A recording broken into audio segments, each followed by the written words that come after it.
Hey Booktube, this is Caitlin from Bandy's Books, and today I am here just to do my quick Sunday weekly update. I haven't done them for a couple weeks, so I thought I would pop in and just talk about what I'm reading, what's going on in my life. Let's see if we can get this a little less glary.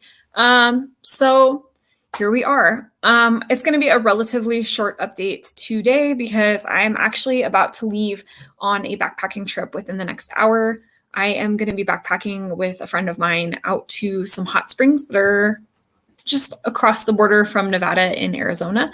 And it's a pretty cool area. So you hike several miles out and you go down some like bouldering and some scramble, and you come out kind of near the Colorado River. And where the Colorado River is, there is also some really nice hot springs, and there's some areas that you can put small tents and things. So I'll be backpacking out there tonight. I'm leaving the city at 4, and probably will be getting to my campsite around 7 or 8 tonight, setting up, and then just staying overnight. So I'm very much looking forward to that. It's been a while since I've got to go backpacking. Unfortunately, most of my friends right now do their hiking on Fridays and Saturdays. And I unfortunately work on those days until pretty late. So I haven't got to participate in those as much lately. So I'm very, very excited about my hike tonight, my backpacking trip. And I am going to just enjoy it. I think I'm not going to stress out about, trying to film it. I do love to get a video with, nature and everything in the background, but I think I just want to, for the purpose of this one, just go out and relax, enjoy the hot springs. I can't wait till tomorrow morning to wake up in this beautiful, cavernous valley, basically, with the Colorado River on one side and all these little hot springs. It's just such a great way to wake up in the morning. So I am very much looking forward to that. Because of that, my video for tomorrow morning may be late. I'm working to get it done in time and get it posted. But if not, I'll just post it when I get home, which will be, maybe a few hours later than usual. Not too stressed out about it. I have my April new releases video coming out tomorrow. And then as for the channel, I've got some good stuff coming up this week. We have new releases. I have a video where a friend of mine is going to be picking some books for me to read. We have a cool book tag, just lots of fun stuff. I have a review of a book that is really hyped up, and that's coming out later this month. I have an ARC copy of it, so I'm going to be doing a full-scale review of that. And yeah, lots of good stuff. I have a couple live streams this week. I'm going to be doing some reading sprints throughout the week. So if you're interested in making progress on your reading, please come join me for some reading sprints. And other than that, let's get into what I read and what I'm reading. So since the start of April, I feel like I've been reading at warp speed. I'm participating in a couple different readathons. So I am participating in Trans Girl April, which I'm really enjoying. I've read a couple books off of my TBR for that so far. And I'm also participating via hosting in Nevermoreathon, which is a Wednesday Addams inspired readathon. And that one has more open prompts. It's not specific to any specific genre or category or anything like that. So everything that I read during the month pretty much counts somewhere for one of my readathons. So I don't know. I probably haven't talked about this that much on Booktube, but I'm a highly, highly competitive person in terms of if you make something a challenge for me, I go crazy. So in this case, the Nevermoreathon has really driven my reading to be insane this month. I have 13 books completed so far for April, and I honestly am not quite sure how. I just feel like I've been reading nonstop. So I'm going to be glad to have this little break, this little window of backpacking to just decompress a bit. So lots to talk about. So I finished Secluded Cabin Sleep 6. I had an ARC copy of this a while back before it published. I never got around to it. So I decided that I was going to go ahead and get that done. It was okay. It's by Lisa Unger, and I hope I've pronounced that right.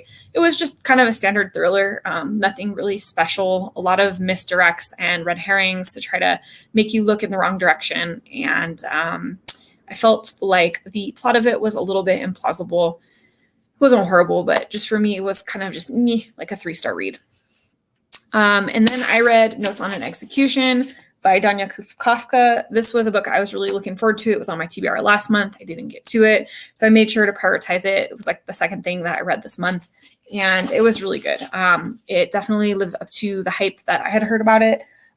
It's about a guy who is a serial killer, but we see a lot of the story not from his perspective, but from the perspective of different women involved in his life. Some of the women that were victims, his wife, a person that he kind of adopts as like a daughter. Like you just see, it's kind of cool seeing the story narrated by the women instead of by the man who is being executed, because I feel like a lot of serial killer stories do focus in on the perspective of the criminal instead of the perspective of the victims.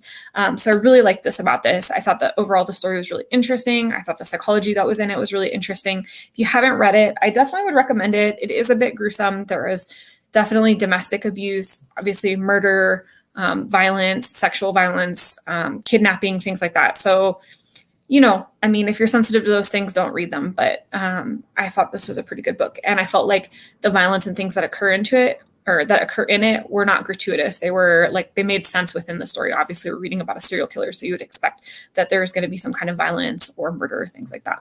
So solid read.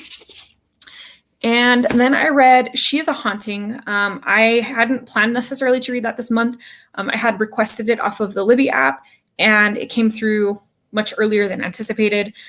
This was a pretty decent book. It is, I want to say, like kind of a young adult horror, and it is set in Vietnam. We have a young woman whose father essentially invites her to Vietnam and says she has to live in his house for a period of time. And if she can complete her time in that house, then he'll give her a certain amount of money for college. She's financially a little bit strapped, so she takes the deal.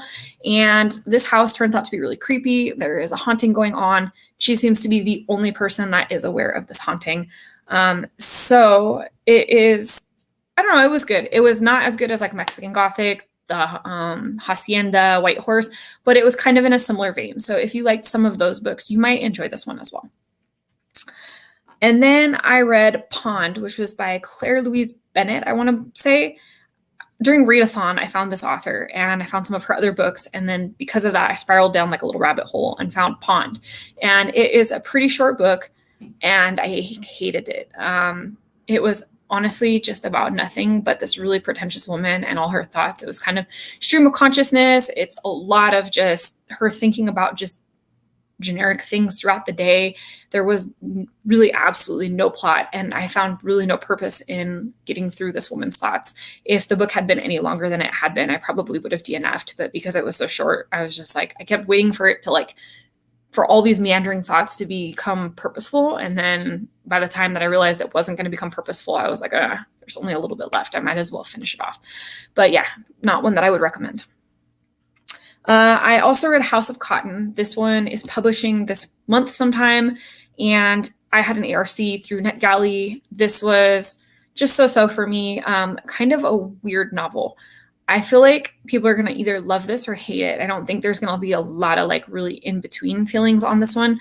It is about a young woman who is down on her luck, and she basically gets approached by a man who asks her to come be a model for him. And when she shows up for this modeling job, he is the owner of a mortuary. And his modeling job basically is that she's going to model as different dead people that have passed away.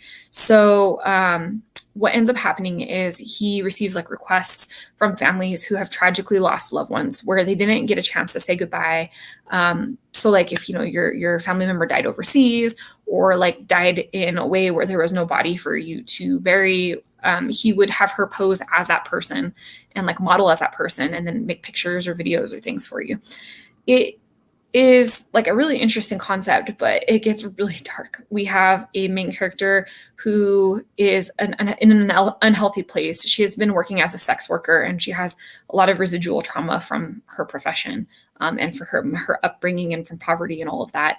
And she's internalized a lot of that trauma. She's not really dealing with it. And we have a person who's a mortuary worker who's in a position of power over her and taking advantage of that power. We have a system that supports, this abusive power.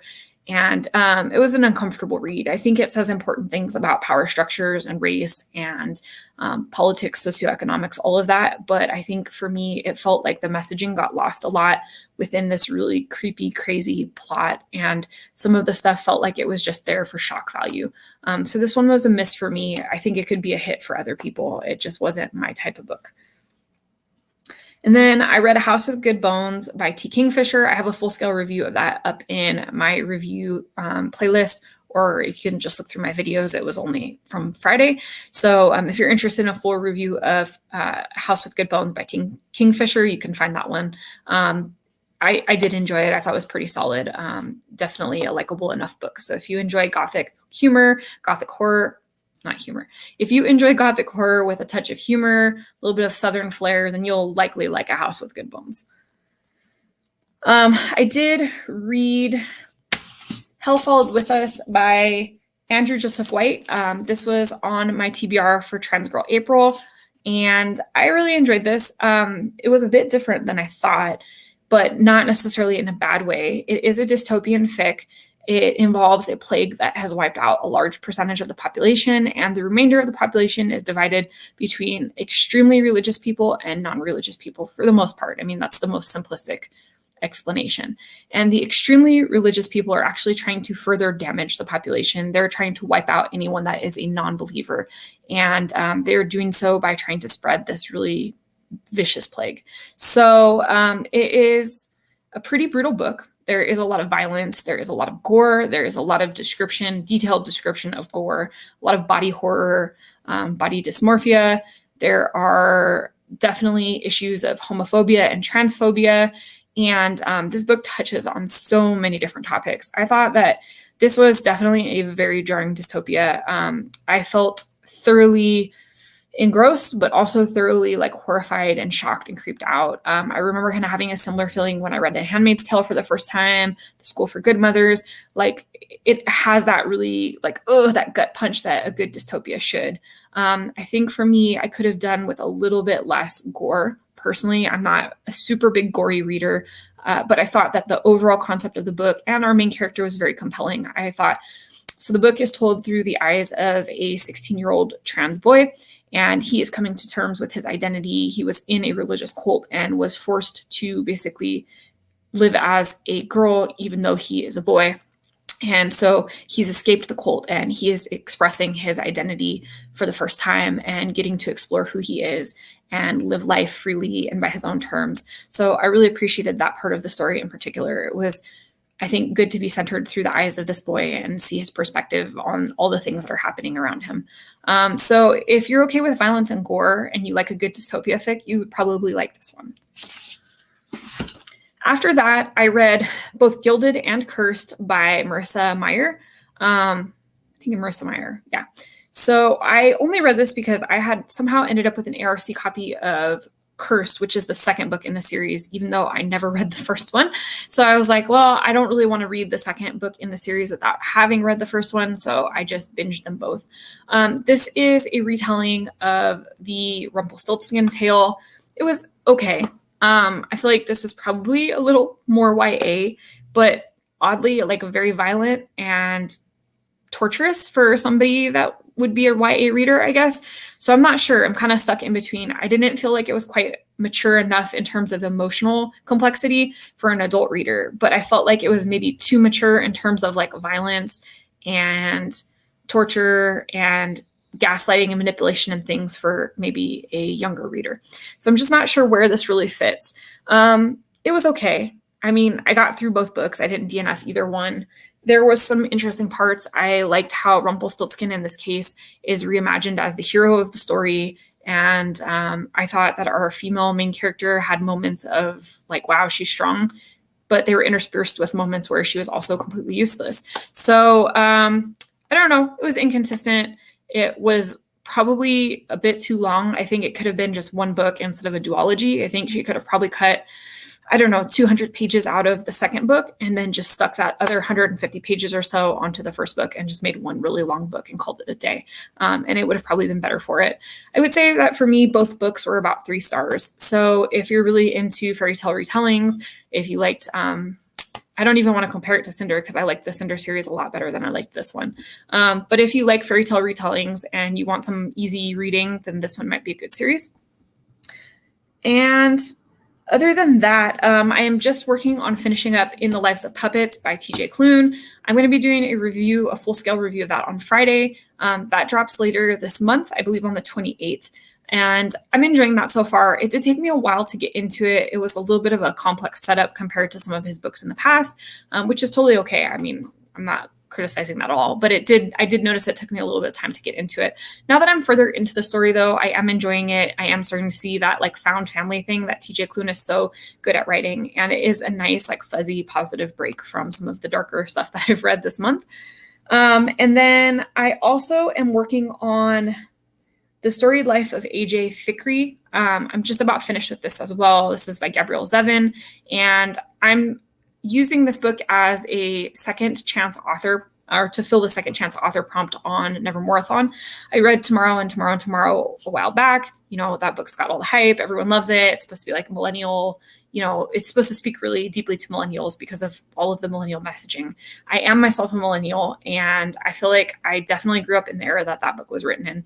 But because I'm not really into like video games or anything like that, I don't know that that book resonated with me all that deeply. So I decided to give her a second chance because I don't think that book was badly written. I think it was actually really well written. It just wasn't like a topic that I cared that much about. So I decided to try The Storied Life of A.J. Fikry because I had heard that that was really good as well. So I'm enjoying it so far. I'm anticipating I'll probably be finished with it by the end of the day today. Yeah, so next up, I'm probably going to be reading She Who Became the Sun by Shelley Parker Chan. That's on my Trans Girl April TBR, and I'm taking it with me on my backpacking trip. I try mostly to carry only essentials for backpacking, but I figured it's not that big of a book, so it really won't make that big of a dent in my backpacking weight. So I'll have something nice to sit in the hot springs and relax and read. I'm looking forward to getting into this. I love a good fantasy. This is set in a time period which I'm really excited about reading, and I just think it sounds so good. And I think the second book in that series is going to be coming out like in the next year or so. I just saw the cover of it somewhere, and it made me more excited to get into this. So yeah. So I think those are all the updates in terms of reading. I am making good progress on both readathons. I've knocked off one book off of Trans Girl April, and then the second one I'll be starting soon.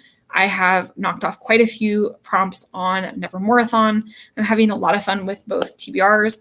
I also want to say that this week was an amazing week for finding new Booktube accounts. I followed so many different accounts this week and have seen some really cool content from some of the like creators that I've been following for a while too.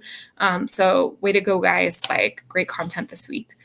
So I think that's mostly it going forward. Like I said, I may be late with my video tomorrow just because I'm going to be out at the hot springs and I don't anticipate having any kind of service. And honestly, I really don't want to be video editing while I'm out relaxing in nature anyways. So usually my videos post at 3 a.m. Pacific Standard Time, which I'm usually asleep at that time anyways. But I don't think I'll have time to finish editing this before I go. So probably expect it like 9 or 10 a.m. instead. And then the rest of the week will be a normal posting schedule. I post Monday through Saturday, 3 a.m. And like I said, I do have 2 lives going on this week. Let me see. Where is my live schedule? So I have a live reading sprint on Tuesday, and then I have my weekly update on Sunday at the end of the week. So if you feel like you want to catch up on your reading sprints, check it out on Tuesday. I'm actually going to put up the reminder for that really soon. And other than that, I hope that you're having a really great Sunday. If it's just a normal Sunday for you, I hope it's full of books and, you know, relaxing and decompressing before your week starts. And if it is Easter Sunday and you're celebrating, I hope you're celebrating with, you know, your family, the people you care about, and I hope you're having a good time. So yeah, thanks everybody for stopping in and wishing you a great week. We'll see you soon.